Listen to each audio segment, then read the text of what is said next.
நீ யாருன்ற உண்மையை இப்பவே ஆதி தம்பி கிட்ட சொல்லலாம். வா. ஆமா, இதுக்கு மேல நீ எதுக்கு யோசிக்கிற?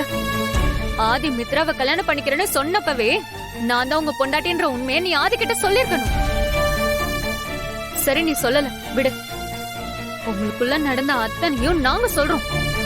பாட்டி, லட்சுமி அம்மா, வாங்க போலாம். இல்ல லதா, நீங்க என்ன சொன்னாலும் உண்மையை சொல்றதுக்கான நேரம் இது இல்ல. பாரதி, நீ என்ன யோசிக்கிறேன்னு எனக்கு புரியுதுமா. நீதான் ஆதி தம்பியோட பொண்டாட்டின்னு தெரிஞ்சா இந்த ஊர்க்காரங்களே இந்த கல்யாணத்தை நிறுத்திடுவாங்க. மித்ராவோட வசதிக்கும் அழகுக்கும் நல்ல வாழ்க்கை துணை அவங்களுக்கு அமையும். காலம் அவங்களுக்கு அமைச்சு கொடுக்கும். அதனால நீ யாருன்ற உண்மைய ஆதி தம்பி கிட்ட சொல்றதுதான் நல்லது.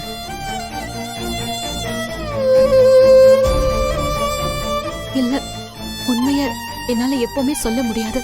அதான் ஏன்னு கேக்குறேன் பாரதி. சொன்னா அவர் உயிருக்கே ஆபத்துடி. அப்படிலாம் எதுவும் நடக்காது பாரதி. நடந்துட்டா என்ன பண்ணுவ? என்னோட ஆசைக்காக என் ஆதி உயிரோட விளையாட சொல்றியா?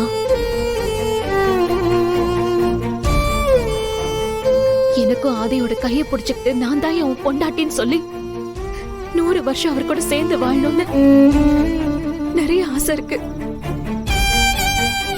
ஆனா அது எதுக்குமே எனக்கு கொடுப்பன இல்ல. அது நடக்கவும் நடக்காது.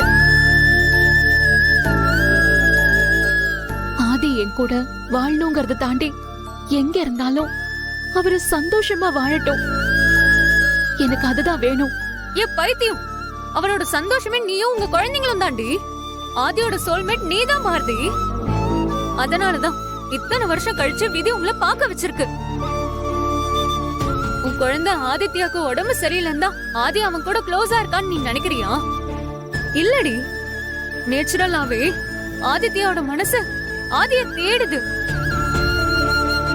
உனக்கும் ஆதி வேணும்ல? அப்போ உண்மைய சொன்னா என்ன ஆகுமோன்ற பயத்தை தூக்கி எறிஞ்சிட்டு ஆதிய மறுபடியும் உன் லைஃப்குள்ள கொண்டு வா. பாரதி, லதா சொல்றத கேளுமா.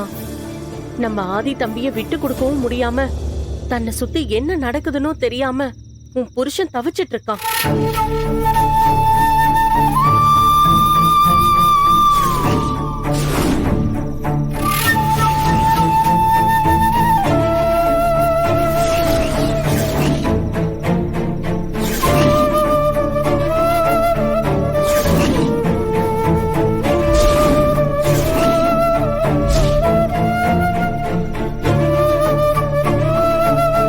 வாழ்க்கை எப்பவுமே ஒரே மாதிரி இருக்காது பாரதி. நல்லது நடக்கும்னு நம்பு.